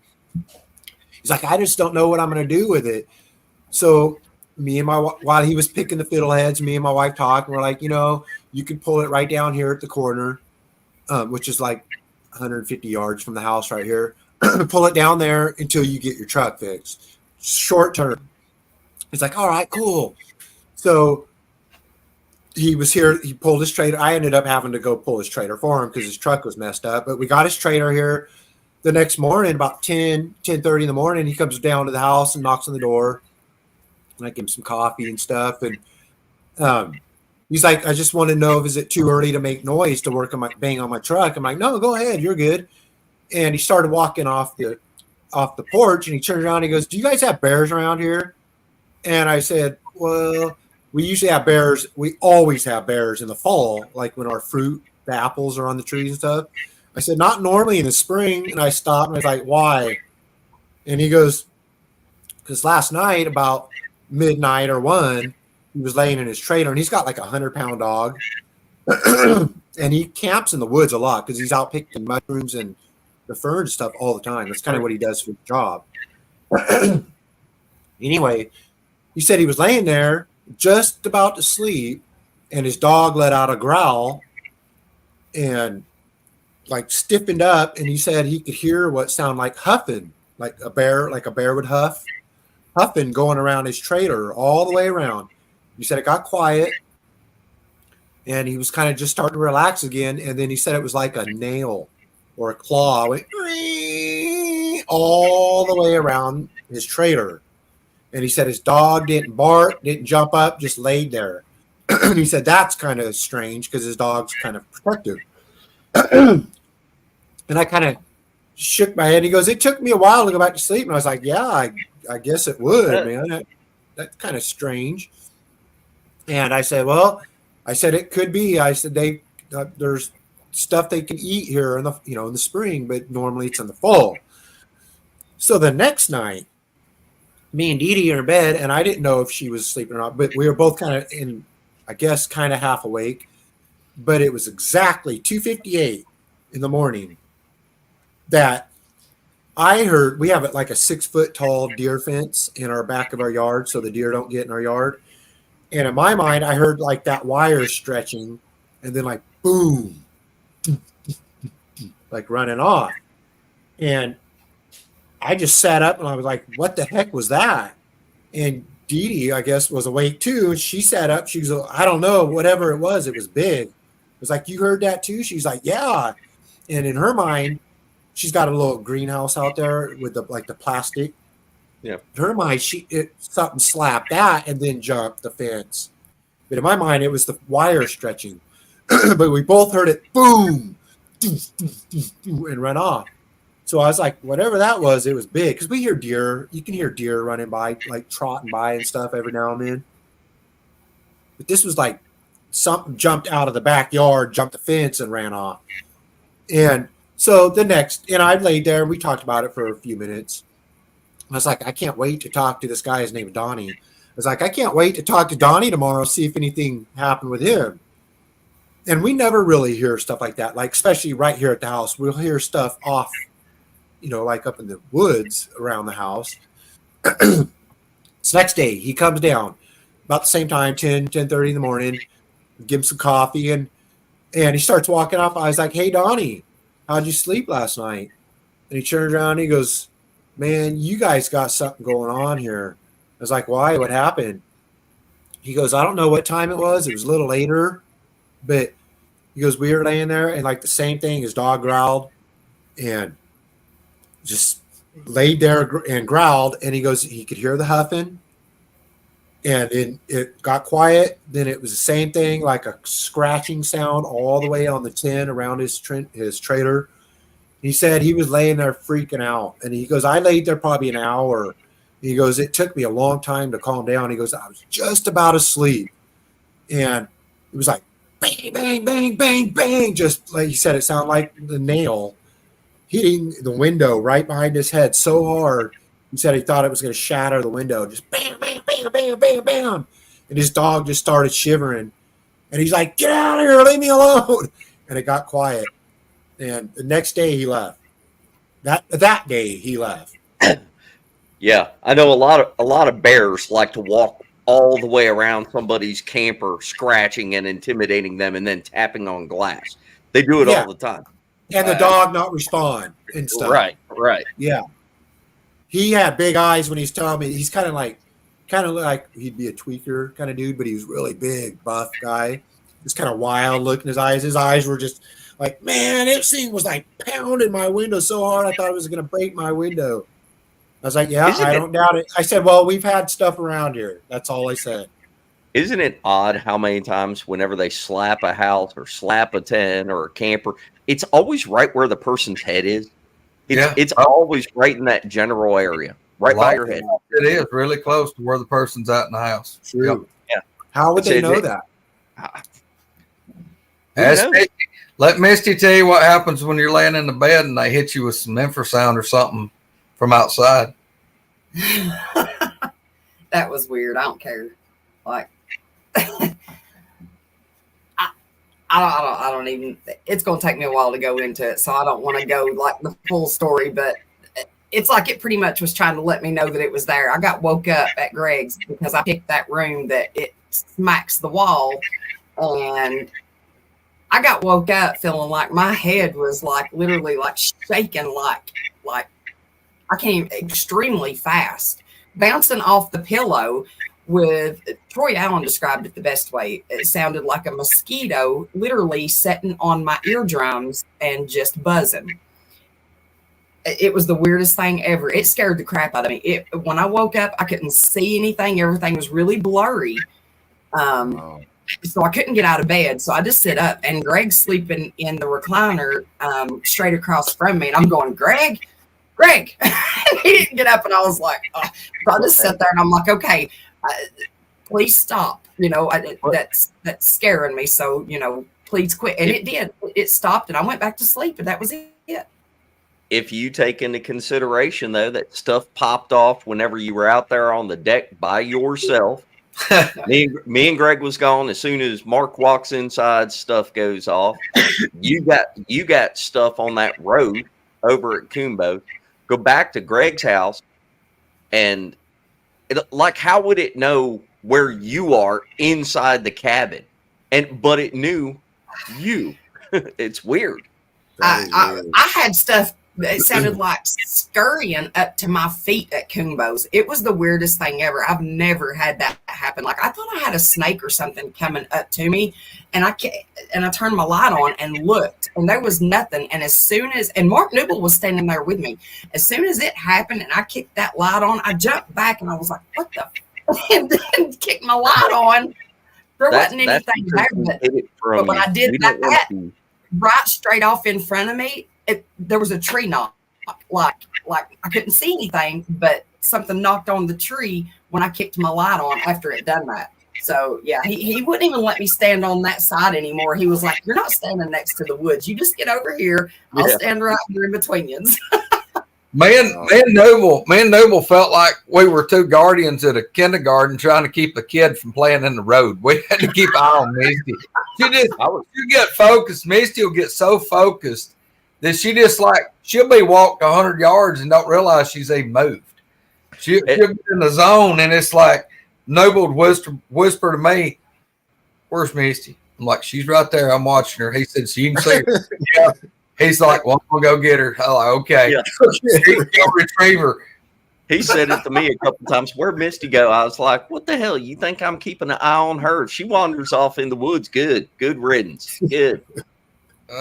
Mark and Greg had to fetch her every time. Yeah, we felt like guardians of the galaxy. We was having to watch out for it, and which I told Sherry I was going to take care of her while she was here, and that's what we did. So it's funny. You just wait and see. Sherry won't let me out of her sight. She knows I just randomly take off, and she'll be yelling for me. I wouldn't have stayed at Daniel Boone when she broke from the camp running. She was about I was going to the bathroom. Right. Speed walking, leaning forward. Oh, I'm not still like one of them women speed walking. Yes. I was just thankful for Misty's sake that there wasn't a damn pear tree that she could have broke a switch off of before she got there. So she's fixing to light somebody's ass up now. Miss Sherry wasn't happy. Christian said, "Give me a shot collar." That's what we need. We need one of those wireless dog collar things where we can set the range for 100 yards. If she goes beyond 100 yards, it lights her ass up. Yeah. I can't help it. It's weird. I'll get feelings like I'm supposed to just walk a certain way or go over here or do this, or you should probably take somebody with you. Just saying. Well, yeah, I just most of the time just walk off. I'm thinking, she's got my nomination for most likely to get snatched. Just look, she's there, and look back, she's gone. Oh yeah. Well, y'all, we're at 2 hours now, and we just did 3 hours last night. So, hey, while I'm thinking about it, before we sign out of here, I said something in chat a while ago. I mean, Miss Bama BF, y'all, man, she's posting a lot of good stuff.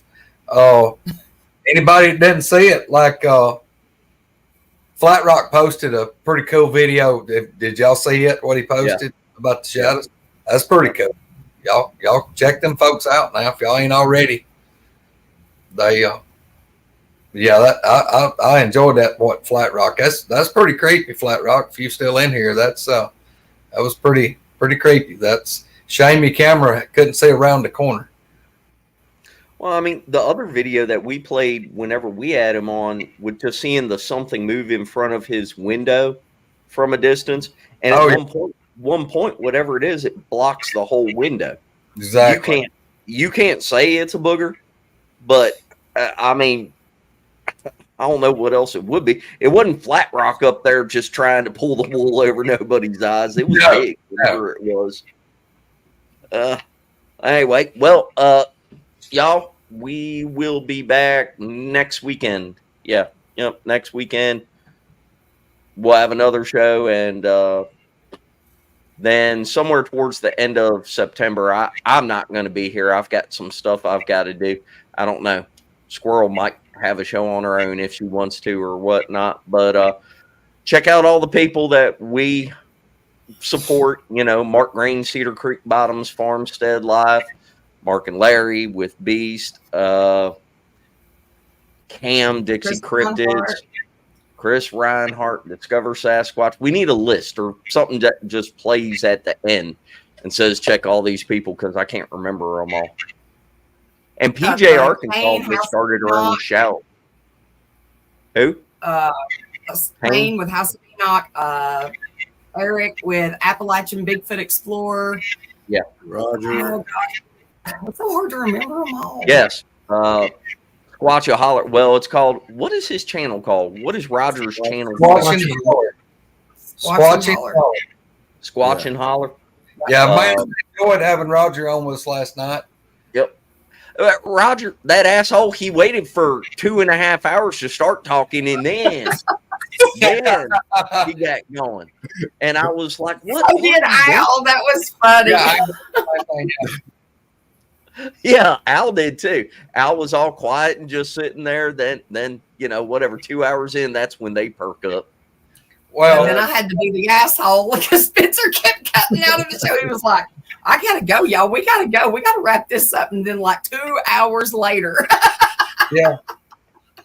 Well, guys, that's the thing about that's about woodwalkers, y'all. I mean, everybody wants to be nervous, come on here, and then finally it sets in after a little while that hey, it's just like sitting around talking with friends. I mean, that's what I love about woodwalkers, y'all. I mean, it's just like we're sitting around the campfire most of the time, and just that's what I was getting ready to, until we can figure out how to virtually do it, where everybody just gets around a campfire. This is as close as it gets.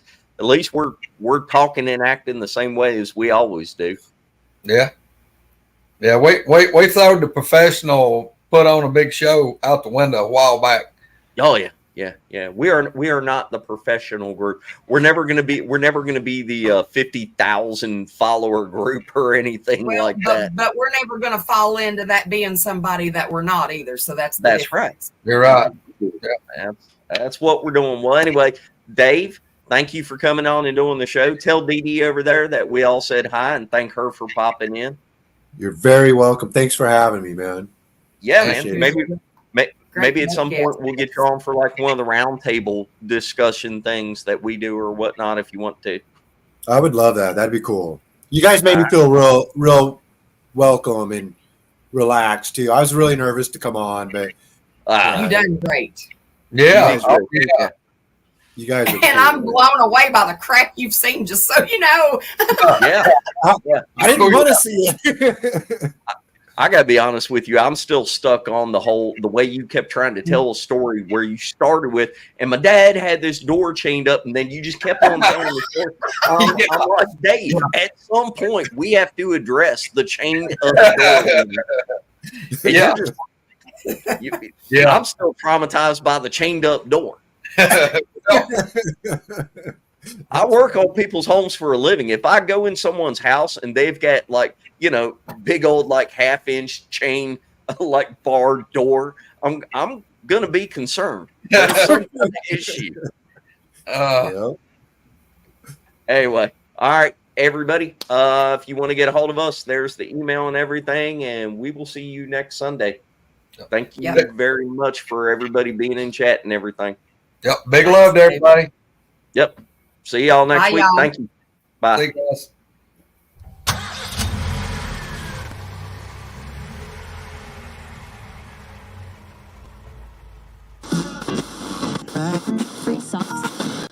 Squirrel.